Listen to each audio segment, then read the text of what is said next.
Hawks fans, do I have an update for you? I'm telling you, when I read this got me up and going. A Hawks executive spoke out and said that Zac Risacher was all but the one reason why the Atlanta Hawks has done all that they did this offseason. Getting in Nickeil Alexander-Walker, bringing in Kristaps Porzingis, Luke Kennard. His play in the second half of the season is what made the Atlanta Hawks do what they did, and just being completely honest, what he said just fired up the Hawks. What's going on, everybody? My name is Walter Pollard, and this is Atlanta Hawks Digest. Welcome to today's show because it is up and running. Now, of course, you guys got to stay tuned because myself and Chris Tillmore, we got a lot of stuff that we got to go over. Of course, myself, I'm talking about Zac Risacher and how he is almost the cog that got this thing in motion. And I'm going to talk about that in detail as far as how Zac Risacher has improved over a half a season. Again, from December until the end of the season, Zac Risacher has definitely shown up and shown out. Now, unfortunately, headed out of the season, or unfortunately, headed out of the play-in tournament, Zac Risacher was nowhere to be found versus the Miami Heat when we were getting tore up. Well, we didn't get tore up, but needless to say, we didn't get the outcome that we wanted to. No, he wasn't there. Well, he was there, but unfortunately, his play didn't stand up to that. But he had done so well prior to that specific moment that the Hawks front office, the GMs, the entire Hawks organization said, you know what? We're going to get some pieces in here. We're going to add to this young core, and this young man is going to continue to flourish and move on. I am so excited about this story because it gives me insight. It gives you really insight, and it also tells me a bit more than what I had expected.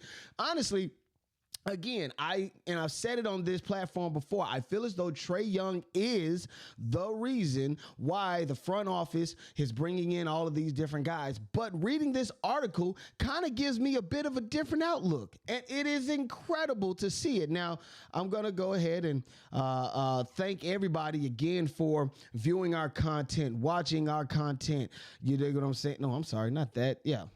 Go back. Yeah, anyway, yes. Thank you all for viewing our content. We'll talk about Zac Risacher in a second. But yeah, thank you all for viewing our content, watching everything, man. Of course, the 71% of you that aren't subscribed, no problems, no worries. I appreciate all of you. Now, again, I haven't checked it since it jumped up to 253, well, 2,531. I was trying to say it all fancy like. But anyway, I hadn't checked it since then. But again, this is a dope number. And again, before the beginning of this season, let's get to 5. Because let's just get to 5. You dig what I'm saying? Let's get to 5 because I am super excited for the upcoming season. Now, let's go ahead and just jump right into what we got going for today, because this story, I mean, it literally has me.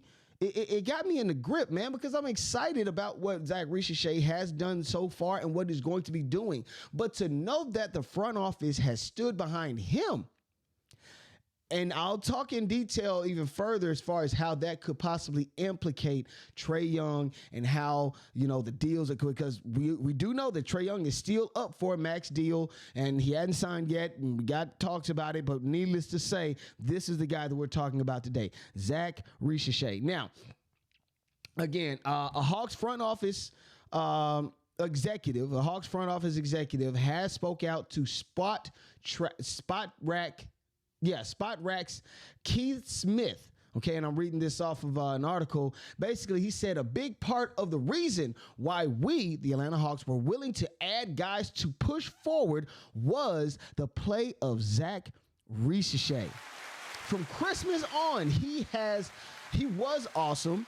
Go look up the stats. You'll see how good he was after Christmas. We know that Trae Young and Jalen Johnson and Dyson Daniels became big-time players for the Hawks, but Zac Risacher is the reason and why Zac Risacher gave them confidence in bringing the guys that we know in. I'm kind of hot right now, but he was the reason why he brought in the Hawks organization brought in Nickeil Alexander-Walker, brought in Kristaps Porzingis, because I would assume that the Atlanta Hawks were able to see what they were getting in this young man and what they could possibly do, what Trae Young, and they also saw what Trae Young was able to do. Again, this guy is the not him, Zac Risacher, but Trae Young led the league in assists last year. Well, if you got somebody like this on your team that is able to get to the basket, you see the assist right there, able to stand in the corner, spot up and shoot it. I mean, listen, that was just what it is, and that's exactly what the Atlanta Hawks want to do. They consistently want to bring people around Trae Young to make him better. Now, going further, Zac Risacher, of course, last year averaged in total 14.6 points per game with a 50% shooting from the field, 41% shooting from the three. That's pretty dope. And also, too, I have the stats right here.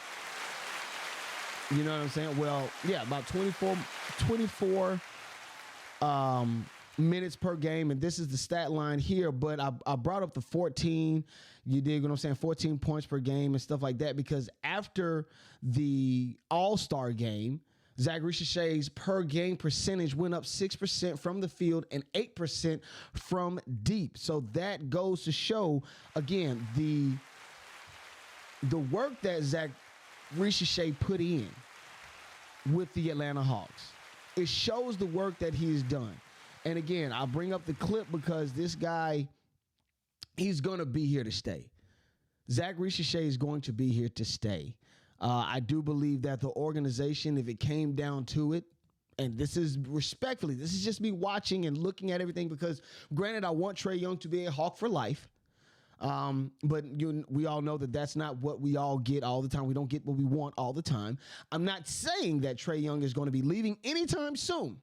But if the decision came down to whether or not we keep Trae Young or if we get rid of Zac Risacher, I think the Atlanta Hawks are going to keep Zac Risacher. I believe the Atlanta Hawks are going to retain Zac Risacher, bring him in, and continue to build the team around him.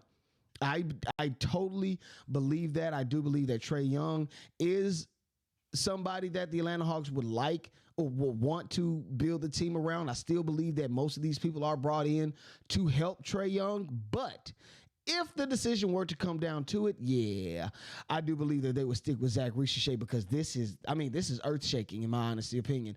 Now, think of it like this, too. We have a playoff window right now.